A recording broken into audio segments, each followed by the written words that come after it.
Welcome everyone, and thank you for gathering today to welcoming Kathy as the Distinguished Scholar.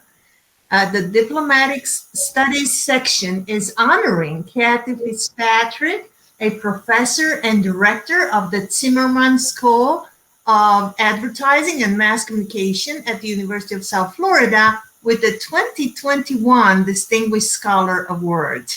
In my quality as the chair of the Diplomatic Studies Section Awards Committee, it is my absolute delight to honor Kathy with the Distinguished Scholar Award for her substantial influence on the study of diplomacy, substantial and innovative research record on diplomacy, and impressive record of service to the community of diplomacy students and scholars.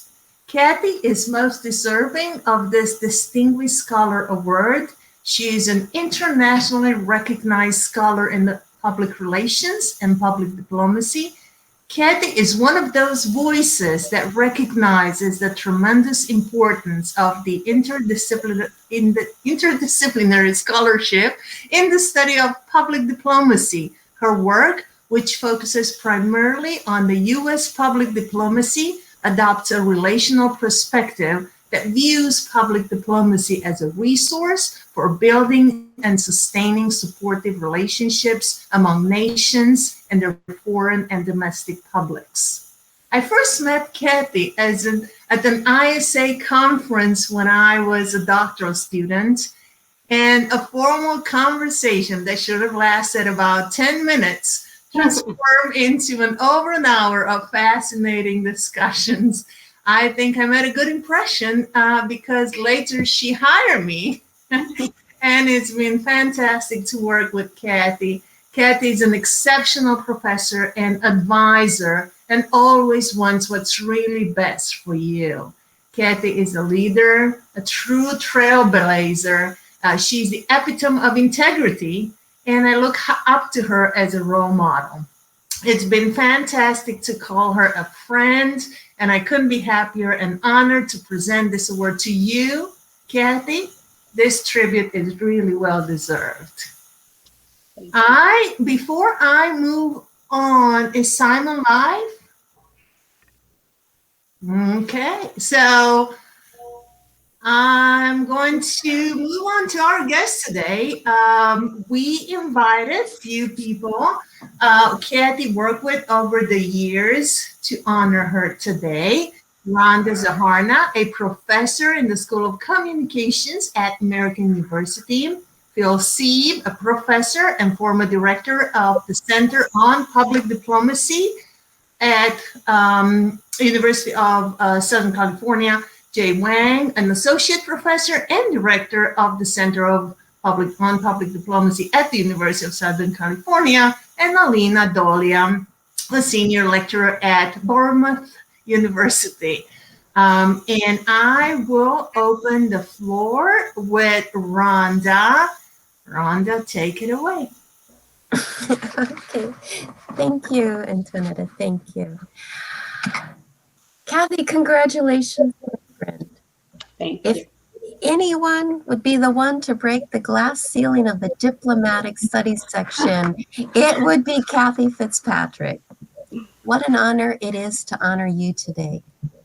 I remember pointing you out to my husband. We were driving, and I saw you walking down the street, and I told him, "There's Kathy." And his immediate reaction was, "Wow, she's strong." And I said, "Yes, she is." And he could tell from a block away by your presence. Strength is definitely one of your defining qualities. I was reflecting on what were your others.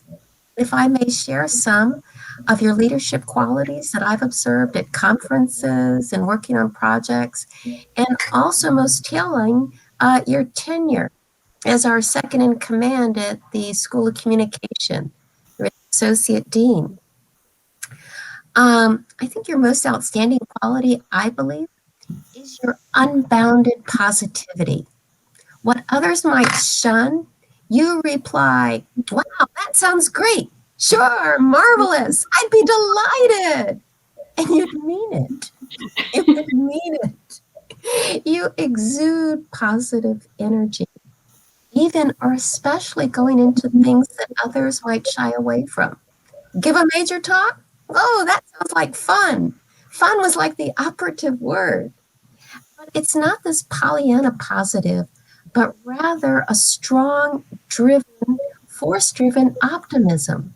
Let's get it done. Let's do it. It's a drive that inspires and energizes others. I witnessed this during our many projects at the School of Communication, from the Women's Leadership Workshop to the dreaded merit review process. They say that running a faculty meeting is like herding cats, and you inspired us to run into. It was amazing. Next to your positivity, I would add professionalism. And that's professionalism in every sense of the word. Professional demeanor, professional dress, professional attitude of remaining centered, focused, and level-headed, even as everybody around was having a meltdown or an academic anxiety attack. I'm thinking maybe it's your training as a lawyer. Key part of your professionalism is coming up so prepared. While some of us, myself included, would scribble notes on a piece of paper or write them in our head while we're sitting in our chairs, you not only wrote your notes out, you typed them, you printed them out, and then you would put them in a spiral notebook and deliver them at the podium. And you trained me. So being a professional was not only about being prepared, but about being polished. And I think that's how you get to be in a position of leadership. Leadership is about doing the hard work to get there, and you do that. I think a fourth observation of your leadership quality is your innovative can-do spirit for change and transformation. I think maybe at the core of your positivity is not only a joy of life, but an unbounded hope that everything is subject to change and can be transformed for the better.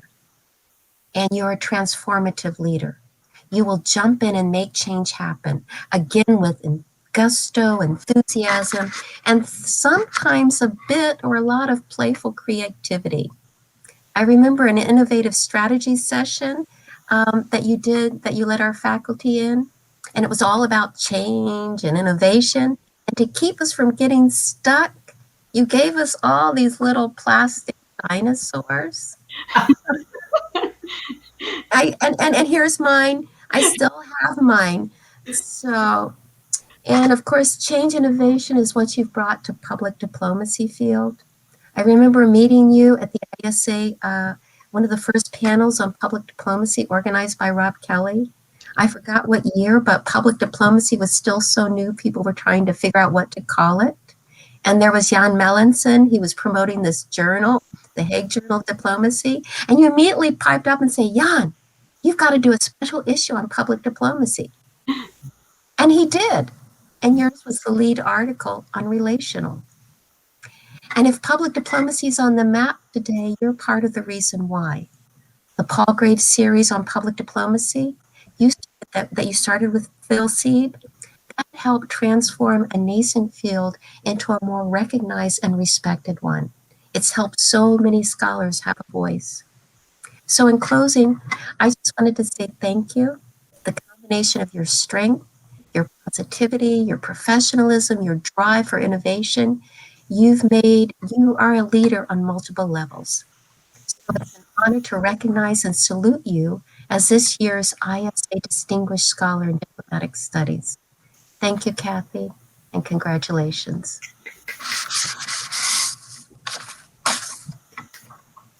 Thank you, Rhonda. I see Phil just joined us. I don't see Simon active, but I see Phil. So welcome, Phil. Anytime you feel comfortable, you can turn on your camera and your mic. If you are ready, Phil. Okay, can you hear me? Yes. Okay. And up on the Rhonda, Rhonda, you're on mute. Top left. So up on the top or left, you'll see a camera where it says the little blue Blizzbo something. If you click on that, I just clicked on that and it's not showing. It's not. Oh, there it is. All right, let's try it now. Aha. Okay. Am I there? Let me. Yes, you are. Oh. And I'm going to make you the presenter. There you are. You got the full screen. So Phil, take it away. Okay. Well, it's a pleasure to finally get here. I feel that I've traveled thousands of miles. It's a pleasure to talk about someone I admire and like so much. We've known each other since we were faculty members together at Southern Methodist University. It was a long time ago. I can't remember the exact year, but Lincoln was president. I remember that. And Kathy was 10 years old when we got started. So it was a long time ago, but she's still young. While at SMU, we co-authored 2 books about media ethics, and they've held up pretty well, I think. More recently, as I think Rhonda noted, we were the founding co-editors of the Paul Grabig-Mellon series in global public diplomacy. And of course, Kathy, while at SMU and elsewhere, has always been a great teacher. But of course, now we know she's gone over to the dark side and become a full-time administrator. But these things happen. I'll be back. Okay. The background that Kathy has is both as a practitioner and teacher of public relations, and she's drawn valuable insights from that field, which is often unfairly disparaged in terms of its relationship to diplomacy. She's identified numerous elements of public relations that can contribute to formulating public diplomacy strategies and tactics. Public relations requires clarity of messaging, which is also essential to public diplomacy, as is an ethical approach to whatever the mission is. Public diplomats should not overpromise, much less mislead, but should represent their clients, their nations, assertively and honestly. There are too many examples of public diplomacy and of public relations promises that have proved unfulfillable, some of which have backfired. So as a matter of ethics and effectiveness, accuracy and honesty and the ability to deliver are essential in both fields. Of course, public diplomacy has its own characteristics, those that have not devolved from other professions. The integrity of identity in public diplomacy is something Kathy recognizes. Without speaking for Kathy here, I have been critical of the notion of branding as integral to public diplomacy because of its superficiality. It can detract from the seriousness of purpose in advancing national interests, which is what public diplomacy's core purpose is. And again, as with public relations, a nation's character and principles must be presented in a way that is understandable and convincing. Kathy understands that, and she has enriched the study and practice of diplomacy through her multidisciplinary approach.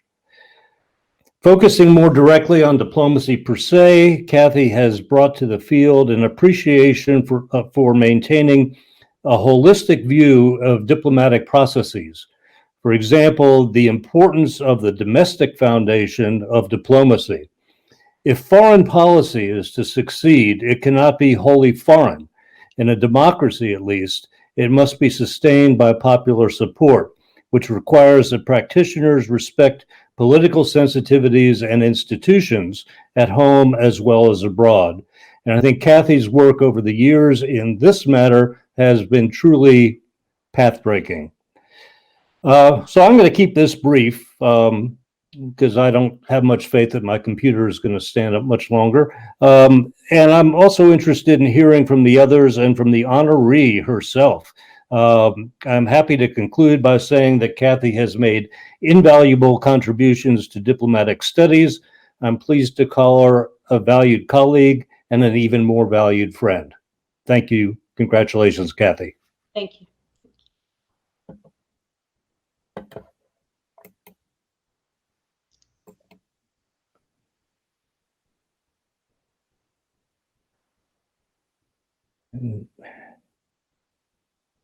Now I can't hear anybody.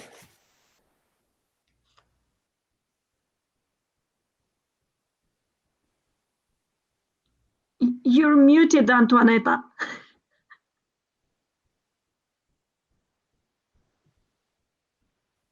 Oh, that's why I can't hear. I've been trying to push this button. Thank you. Thank you, Phil, for the kind words, thoughtful words. I'm going to move the discussion to Jay.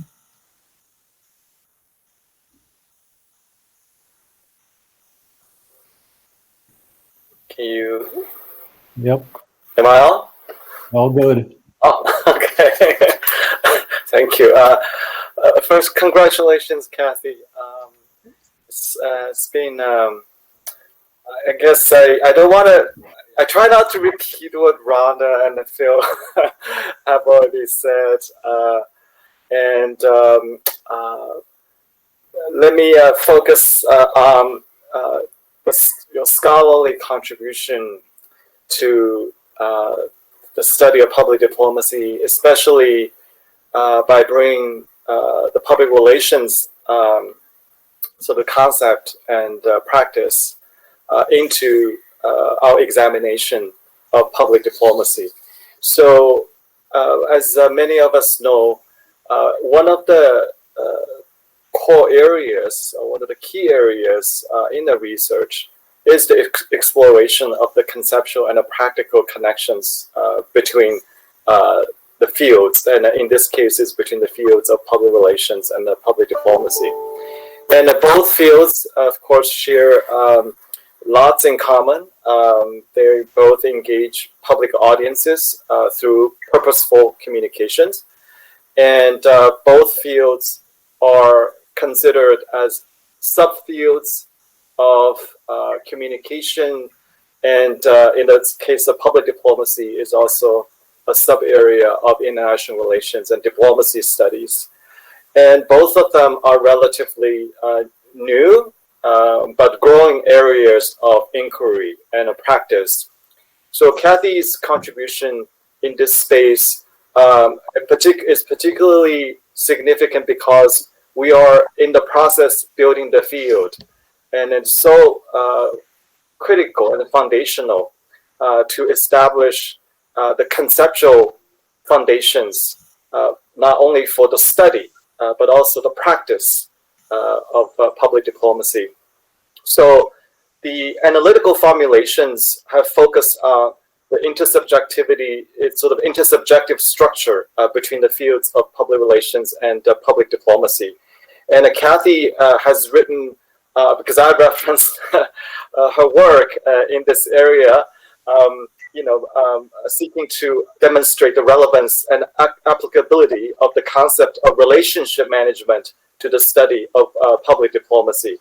And Kathy's research has also provided empirical evidence on the conceptual and the practical linkages between public relations and public diplomacy from, for instance, studies of some of the veteran seasoned practitioners in public diplomacy, and certainly these two fields, excuse me, as they grow, they also in a way sort of borrow from each other, but more from sort of public diplomacy, looking at sort of public relations practices and concepts in a way how that may influence our study of public diplomacy.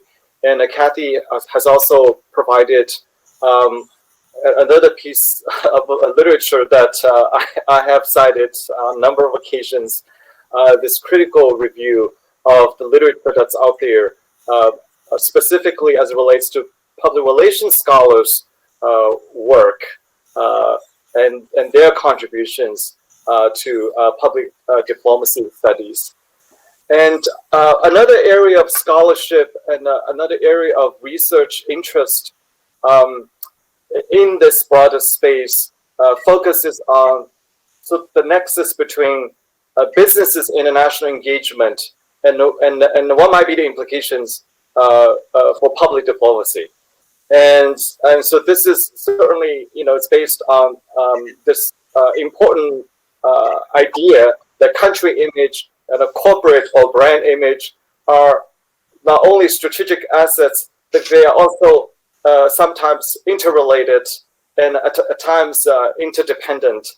And so what is the role in this case of our corporate brands in the ways of promoting or advancing a country's international relations? And Kathy's work in this area certainly also influenced because that's also my area of interest, my work, by looking at these interrelationships between the business and international engagement and the implications or the consequences on public diplomacy.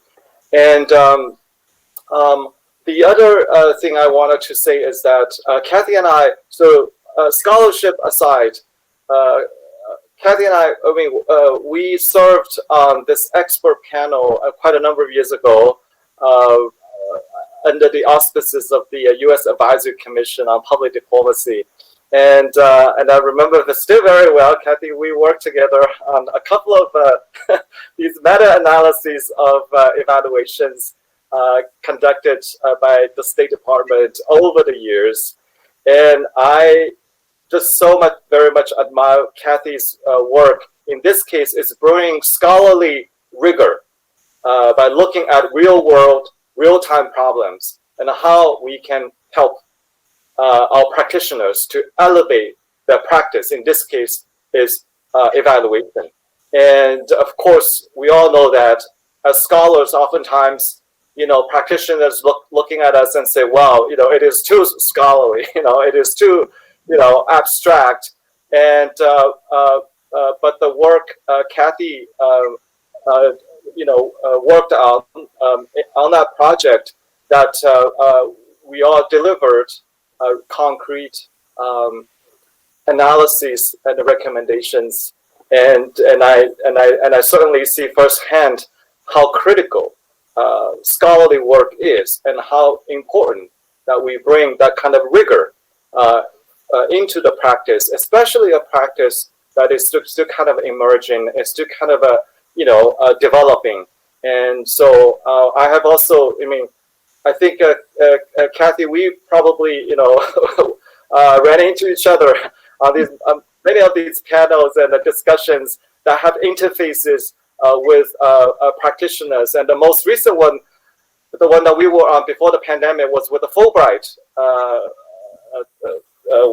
their annual conference. And once again, it's the same kind of a platform where Kathy is able to really merge, the scholarship and our practice, and then to make meaningful contributions to the discussion by the practitioners. So I think that as I want to go back to the very beginning of this field, is new, relatively new, and we are still in the phase of building the field. And Kathy's work has laid important a foundation for us to examine public diplomacy, and also, looking at the intersection between the two subfields of communication of public diplomacy and the public relations. And as the globalization and digital technology continue to kind of evolve and expand, and this field of public diplomacy and also public relations, both of them are going to continue to expand, and so we are so very fortunate to have Kathy's work that's there, that help not just us, and I think the future, the next generation of our scholars to build upon that important work, to continue to ask questions about what are the forces shaping these practices, and how does this intersection affect the fields of practice, their goals, and their capabilities. So congratulations, Kathy, and I can talk a little more about some of the stuff Kathy has supported, the groundbreaking work of the Center on Public Diplomacy, but I wanted to focus on the more scholarly contribution that Kathy has made in our field. Thank you. Thank you. Thank you, Jay, for the kind words. Well said. And I'm going to let Alina take it away now. Thank you, Antoinetta. Well, I will talk in my capacity of chair of the Public Diplomacy Interest Group within the International Communication Association. And I'll actually start by saying that the very fact that this interest group exists as of 2016 is due to a great extent to Kathy's work and initiative. She was one of the drivers and advocates of such an interest group that could bring together scholars in communications and IR, scholars investigating topics very broad, topics related to public diplomacy, to nation branding, country image and reputation, PR for nations and of nations, as well as political, global, and cultural communication influencing international relations. In other words, Kathy is an advocate for inter and multidisciplinary work for the advancement of public diplomacy as a field of study, an approach that Kathy has and still continues to contribute extensively through her scholarly works and focus on relations, the relational paradigm that she's been working and developing, as well as the internal dimension of public diplomacy that has already been mentioned by the other speakers. But what I want to mention in particular is that Kathy has played a major role in the shaping of the mission of the Public Diplomacy Interest Group, so that it is diverse and inclusive, and that it gathers all perspectives and research methods, methodological approaches and theories, including the most recent critical approaches, to encourage dialogue and debate of these growing interdisciplinary topics from all over the world.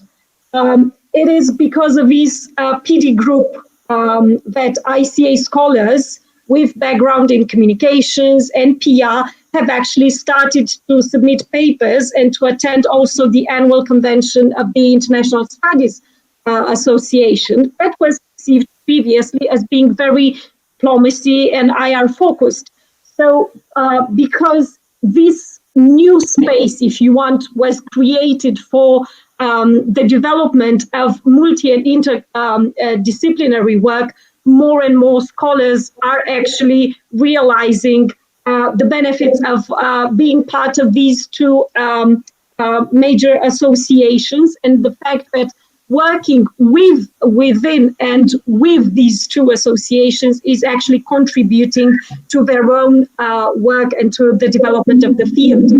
I want to add that he has continued to actively support the Public Diplomacy Interest Group.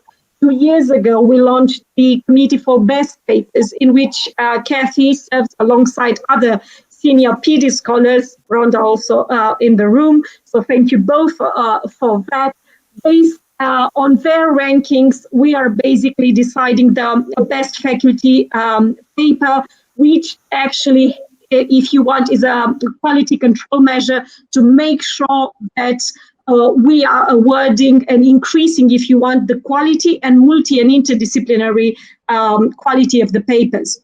So to add to, all this work as a facilitator, as an enabler, as a mentor, and as a driver for the growth of this increasingly interdisciplinary field of public diplomacy, I would like to add a really personal note and to say that Kathy is one of the most generous and kind senior scholars I've met, always open, always positive, and she made a very powerful impression on me. I was also during my doctoral studies when I met her at an ICA conference, and I was looking up to her, and she was so approachable. I was really, really impressed.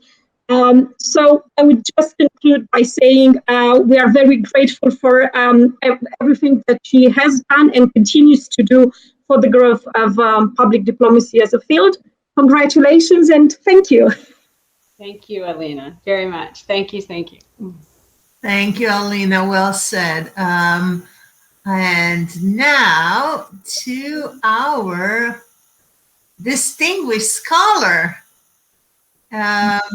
I will let Kathy take it away now.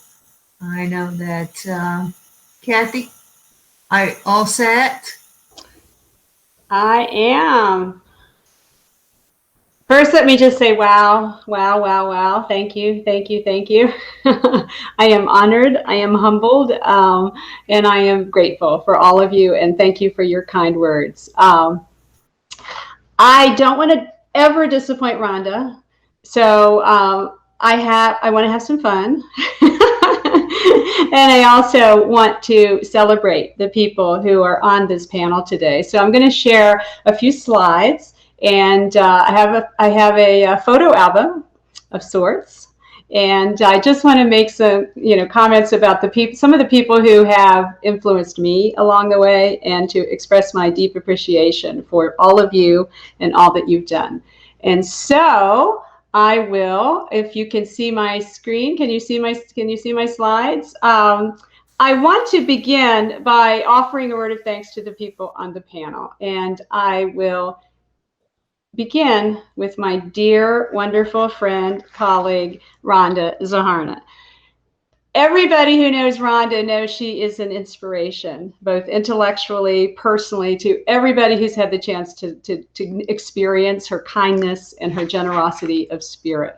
And her remarkable body of work reflects her passion for exploring intercultural communication and the connections with international relations. In so many ways, in so many respects, Rhonda and I are kindred spirits in sharing a view of public diplomacy as a bridge builder. And I have learned so much from Rhonda. When I was at American University, I had the honor of sitting down the hall from her, and it was just so much fun to know that she was right there for a few years anyway, and we could have the chance to talk to each other. So thank you, Rhonda. And my dear friend, Philip Sieve. I met Phil about more than 30 years ago, as Phil said, when I was 12 or 6. I can't remember exactly what he said, when I joined the faculty at Southern Methodist University. And I was a rookie assistant professor who had the privilege of sitting down the hall from another all-star, this time an award-winning journalism professor. And one day Phil walked into my office and said something like, "Why don't we write a book together?" And of course I said yes. And that book was the beginning of a 30+ year relationship on where we have collaborated on so many more projects. And for all of this time, Phil has been a source of encouragement and inspiration and throughout my career. And for that, I am not only incredibly lucky, but I am eternally grateful. Thank you, Phil. And Jay, I got my slides going here. I've had the pleasure of working with Jay, as he was saying, on so many projects. I don't remember the day we met, but when I look back at all of the things that we worked on together, what an honor, what a privilege, what fun that we've had. I've worked with Jay and his the team at the Center on Public Diplomacy for many years, first as a research fellow, and then now as a faculty fellow. And quite simply, I can say I love being a small part of that team, and just knowing that I, in some small way, can support the tremendous work that they are doing. Jay's innovative and forward-looking perspective is evident in all that he does, and he does a lot. And I believe his research and the initiatives he leads are going to have a long-lasting impact on this field. So thank you, Jay. Alina, rising star in public diplomacy. You give me such great hope for the future of this field, for teaching, for research, for practice, your impressive public diplomacy research, and the role that you're playing, the instrumental role that you're playing in building the public diplomacy interest group, but more importantly, the collaborative enterprise that you're involved with in bringing communication and diplomacy scholars together. And I think your work in this area is going to spark so many new ideas for research and in teaching and practice as well for many, many years to come. So thank you. I titled my remarks for today, Looking Back, Looking Forward.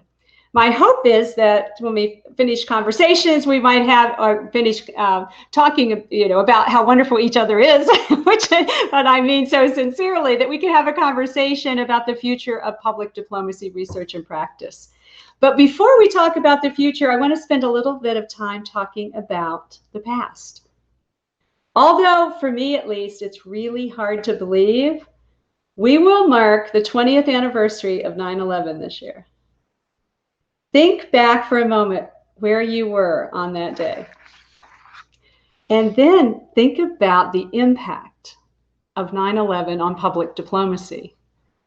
Certainly in the United States, the terrorist attack sparked a resurgence in US leaders' interest in public diplomacy. As I later wrote, suddenly it seemed public diplomacy mattered. And the events of that day also inspired scholars from across the globe to take a closer look at the public dimensions of diplomacy. And I was one of those scholars. As a public relations researcher and educator and a former communications practitioner, I wanted to know whether and how public diplomacy might have contributed to those terrorist attacks. And more importantly, how public diplomacy might improve America's standing in the world going forward.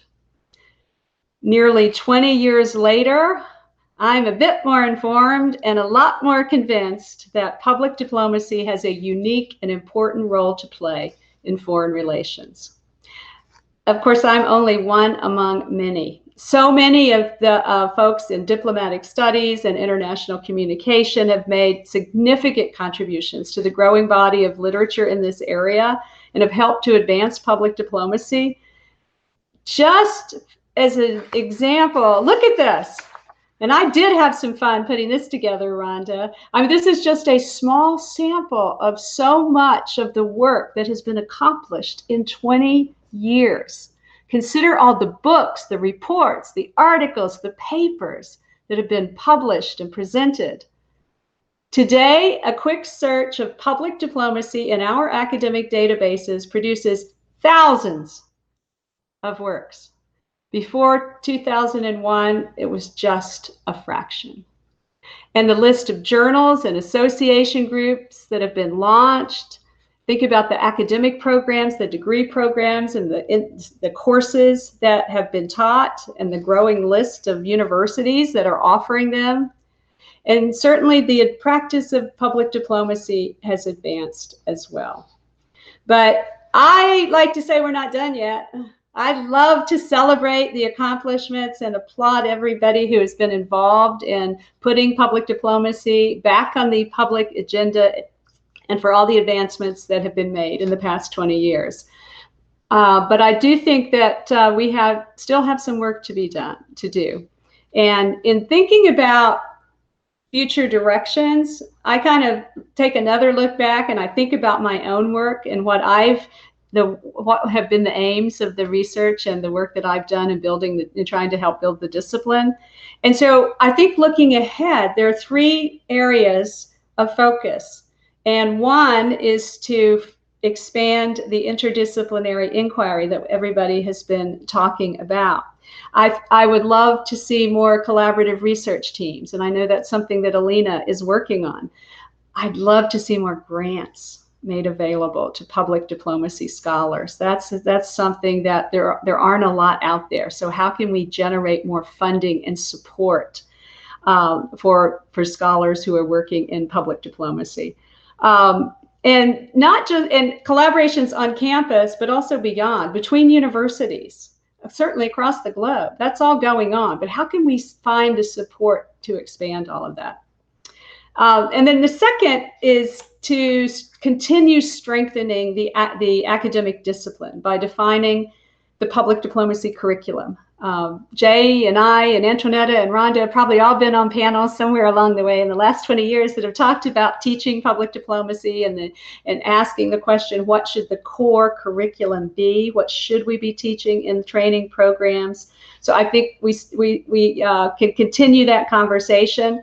I also would love to see more faculty appointments made available to public diplomacy scholars. I know you all share my concern that when scholars choose public diplomacy as their specialization, their academic home may be in another discipline. That's not necessarily a bad thing, for sure, but it would, I think, help to advance public diplomacy as an academic enterprise by creating more specialist positions in public diplomacy. I'm not sure why that happened. Wow, this just went crazy. I must have hit something. And the third area is advancing the public diplomacy profession. And one of the things that I wrote about in a chapter for Rhonda's book was ethics in public diplomacy. And I really would love to see a focus on defining standards, best practices in public diplomacy, sharing those best practices, and focusing on the principles and ethical standards that should guide public diplomacy in practice. If we ask some of the folks who have been on the front lines of public diplomacy in the United States, for example, they will tell us that, you know, we have that here, we've had that before, but we, you know, it's not written down, it's not documented. So if we could codify some of the practices and the principles and the ethical standards that define good public diplomacy practice, then I think that that would be a real contribution as well. And as we think about these three areas, I see 5 key areas of opportunity. And I talked about these at a panel Jay and I were on recently, some of them in the context of U.S. public diplomacy. But I think that these 5 areas of opportunity apply across the globe. And the first is engaging domestic publics and domestic partners and building a constituency in a domestic constituency to support public diplomacy. We've talked about that, and we're beginning to have more conversations about that, and I think we'll see a lot more progress in that going forward. And the second is expanding the social dimensions of public diplomacy with a focus on cross-border problem solving, shared goals, what I call public diplomacy in the public interest. And with all the problems we have to deal with in the world today, I really see an expanded role for public diplomacy to play in that area. The third is increasing the emphasis on mutual understanding at home and also abroad. The political climate is difficult right now, and so I think there's work to be done here as well as working abroad. I would love to go back to the historical focus or thinking about mutual understanding and have a big conversation about what does that mean and what does that look like and how can we help advance that through dialogue projects and things like that. The fourth is promoting public diplomacy's advisory role. Ensuring the inclusion of field intelligence in decision making and giving public diplomats a permanent seat at the policy table. And finally, the last one, again, documenting shared best practices and principles. These are all things we have talked about before. These are all things that show up in my work, and I know the work of many of you. But I think that they're core aspects of what it will take to advance public diplomacy going forward. I mean, the ultimate aim, of course, is to advance the field and the function of public diplomacy as a valued national resource, as a thriving academic discipline, and as a respected profession. And if that's the charge, then I think we have made so much progress in all of these areas. But I think that that also helps form kind of a research agenda for new scholars, old scholars, medium scholars to think about in looking ahead. So in closing my remarks, I'd just like to say that over the past 20 years, I've met so many wonderful scholars and practitioners who have informed my thinking on matters related to public diplomacy. And it's been such a pleasure to be part of the global public diplomacy community. I'd like to recognize two people who weren't on the panel today, but who I have long admired, and I've been so fortunate to get to know them through my work in public diplomacy. And they're also two of the people in the field that I have quoted probably more than anyone else. If I counted up the sites, I think these two people would top my list. And the first is Bruce Gregory. The second is Jan Melison. And Bruce Gregory, you know, probably through his reviews of public diplomacy works, the most recent of which just came out today. And I don't know about you, but I'm always just a little nervous when I know Bruce is going to be looking at something that I have written. And there was one piece in particular I was thinking about as I was writing this just a few years ago. And I felt rushed when I wrote it, and I wasn't so sure. And I remember thinking, I wonder what Bruce is going to say about this. And when it appeared on his list, as he has a way of finding your work, even if you don't want him to sometimes, he described it as thoughtful. And I remember thinking, I'll take that. Thoughtful is good.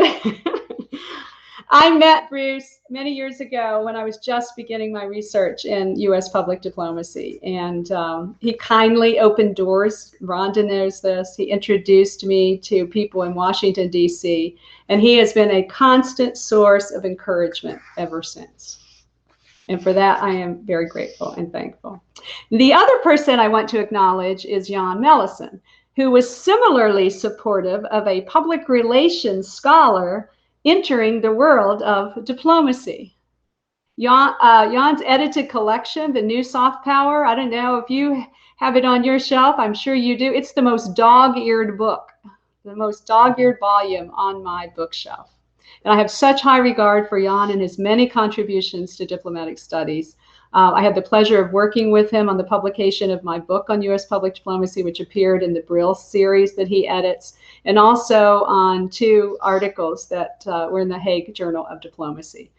Anything Jan touches gets better as a result. So I'd like to honor them, and in honoring them and all of you for your kind words, I have created this special edition word cloud. Here's the fun part, Rhonda.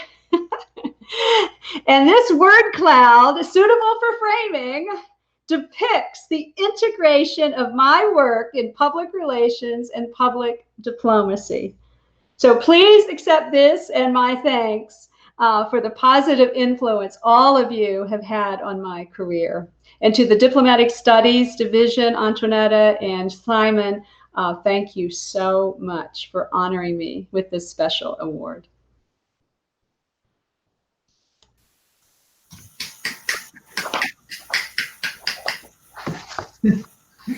Thank you, Kathy, for sharing the picture prior to the pandemic. That was wonderful and thoughtful and well said. And for concluding remarks, I would like to invite Simon Rowe, who is the chair of the Diplomatic Studies section. And I'm glad to see, Simon, that you were able to join us. Thank you, Antoinetta. I do hope this is coming through. I really do feel as though I'm speaking into the void, as you have all been permanently frozen since I joined this conversation. So I can see that people are there, and I can hear every second word. That is enough to know how warmly Kathy is respected and appreciated by the panel. And it's clearly enough to know that I took a good deal from Kathy's own remarks. As I say, I really do hope this is coming through, or this is a really sort of Kafkaesque experience. But Kathy, thank you very much. I can speak on behalf of the executive of the section in saying that you were really, our only choice for this award for this year. It was as obvious as the nose on my face. It is a pleasure to be able to honour your work and to recognise that your contribution to the intersection and the interdisciplinarity of diplomatic studies and public relations and communication really is speaking individually, but also collectively on behalf of the section was groundbreaking. And along with colleagues on the panel and others, Jan, who you mentioned, and Bruce, it really was a telling moment in my individual scholarship, but also I think for so many. And that's why, when your name was put forward, we were so delighted to be able to make this award. It's also wonderful to hear so many of the warm stories that have come through this evening, and clearly the inspiration that many colleagues have taken from your work, and also an audience who I think we sometimes don't speak to in this environment as an academic conference is our students. But I think through the comments that have been made so far, it's clear how far your students have been a beneficiary of your thinking and teaching, and perhaps in ways that we don't always recognise. So, a word on their behalf, if I may, to say thank you also. So, I won't say anything other. I'm sure other colleagues may like to jump in, but yeah, it's been a pleasure. Well done, and enjoy your moment in the spotlight. It's very well deserved. Thank you so much, Simon. I appreciate it. Thank you. Work, which is wonderful. Thank you, Simon, for the thoughtful words. And our roundtable discussion concludes here. Congratulations again, Kathy, for the Distinguished Scholar Award. It is globally well-deserved. And many thanks for our panelists for sharing your thoughts and experiences, and for joining us today to honor Kathy. Thank you so much, Antoinetta.